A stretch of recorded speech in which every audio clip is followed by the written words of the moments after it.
একটা প্রশ্ন করছে, এটা আমি ভাষায় প্রকাশ করতে পারবো না। কারণ আমি অনেক কর্মচারীদের দেখেছি ঈদের দিন পুরান পাঞ্জাবি পরে ঈদ করতে গেছে। আপনি দেখেন আর এক সপ্তাহ পরে কোরবানির ঈদ। আমাদের এই যে নিম্ন বেতনভুক্ত কর্মচারী যারা নিচের গ্রেডে চাকরি করে, বিশেষ করে 16 থেকে 15 থেকে 20তম গ্রেডের মধ্যে যারা চাকরি করে, তারা 10,000 12,000 তারা বোনাস পায়। এই টাকা দিয়ে কি বলেন আপনি একটা গরুর একটা ভাগ তারা নিতে পারবে? আজকাল সেই সুযোগ আছে। একটা সরকারি কর্মচারী হয়ে যদি সে একটা কোরবানির ভাগ দিতে না পারে, সমাজে তো তার একটা সম্মান আছে।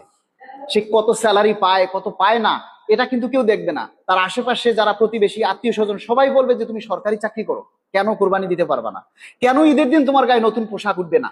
কিন্তু সে যে কেন তার পরিবারে স্ত্রী ছেলে মেয়েদেরকে নতুন পোশাক দিতে পারতেছে না, এটা তো অন্য কেউ বুঝবে না। তা এই যে 11 বছরে 22টা ঈদ গেছে, এই ঈদ না নর্মাল দিন আর ঈদের দিন এই কর্মচারীদের কাছে আসলে সমানভাবে গেছে। তারা কেউ বলতে পারবে না যে আজকে ঈদের দিন আমরা উৎসব করি। এই আনন্দটা কেউ উপভোগ করতে পারেনি এই 11 বছরে।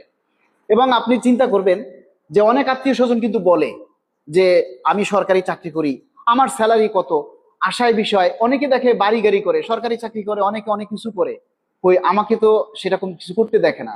আমার নিজের আত্মীয় স্বজন আমাকে বলে তুমি সারা বছরই শুধু এই কথাই বলো, মাস শেষে তোমার টাকা থাকে না, তাহলে তুমি কি সরকারি চাকরি করো?